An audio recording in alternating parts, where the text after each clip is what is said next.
Kahirapan, hindi hadlang para sa magandang kinabukasan. Magandang araw, mga tagapakinig. Alam mo ba kung ano ang pakiramdam ng mabuhay sa ilalim ng linya ng kahirapan? Ang buhay na paggising mo pa lang, inaalala mo na kung paano ka makakaraos sa buong araw. Ang pagiging bahagi ng mahirap na sektor ay isa lamang sa mga hamon. Ngunit ito rin ay magbibigay ng mahahalagang aral sa buhay ng bawat tao. Ang mga aral na ito ay hindi lamang tungkol sa paghahanap ng mga solusyon sa ating mga problema, kundi pati na rin sa pagpapahalaga sa mga simpleng bagay sa buhay, pagtutulungan ng bawat isa, at ang hindi matitinag na pag-asa na kahit sa gitna ng pinakamalupit na pagsubok, mayroong liwanag na maaaring sumilip. Sa talumpating ito, nais kong ibahagi ang karanasan at pananaw sa pagiging isang miyembro ng mahirap na sektor ng lipunan. Ang mga individual na kabilang sa mahirap na sektor ng lipunan ay may kakulangan sa pinansyal na pangangailangan.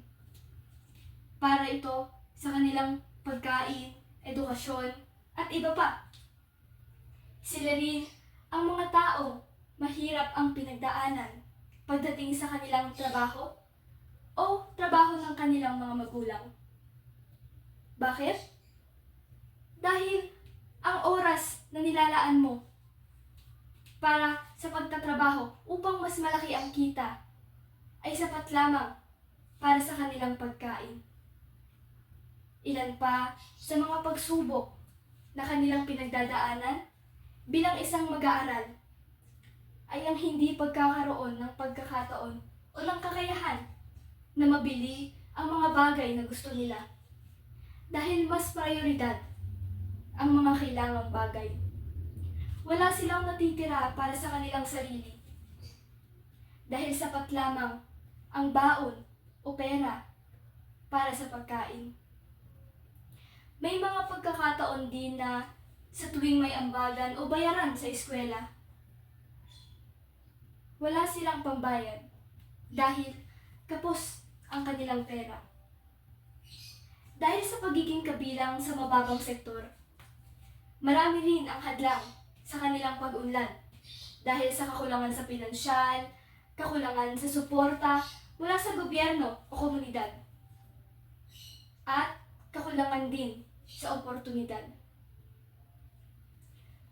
Sa kabila ng mga pagsubok at problemang ito, hindi pa rin dapat mawala ng pag-asa sa buhay. Sa bawat problemang pinagdadaanan, hindi dapat mawala ang leksyon na natutunan. Dito natin malalaman ang kahulugan ng pagtitiis, pagsusumikap, at pagkakaroon ng pag-asa sa kabila ng lahat ng pagsubok. Dagdag pa rito, ang pinakamahalaga sa lahat, kahit na anong problema ang pagdaanan, dapat na lagi tayong magtiwala sa Panginoon, pagkat Siya ay may magandang plano para sa atin.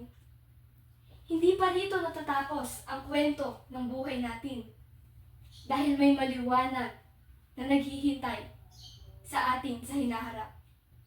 Tandaan din natin na kahit na anong hirap natin, dapat na lagi pa rin bukas ang ating mga puso upang tumulong sa ibang tao. Pahalagahan din natin ang ating edukasyon dahil ito ang susi sa pagbabago ng kalagayan natin sa lipunan. Sa pagbubuo, ang talumpating ito ay hindi lamang para magbahagi ng karanasan ng mga taong nasa mababang sektor ng lipunan. Bagkus, magbigay din ng mga aral na madadala habang buhay. Kahit na ano pang sektor tayo nabibilang, anuman ang problemang pinagdaanan, marapat na huwag magpatinag. Ang bawat araw ay isang bagong pagkakataon para magtagumpay. At ang ating estado sa buhay ay hindi hadlang sa pagkakaroon ng magandang kinabukasan. Ang talumpating ito ay nagpapaalala na pagkatiwalaan lamang ang Diyos dahil Siya ay may plano sa buhay ng bawat isa. Hindi niya tayo pababayaan. Hindi hadlang ang kasalukuyang pinagdadaanan para magkaroon ng isang magandang kinabukasan.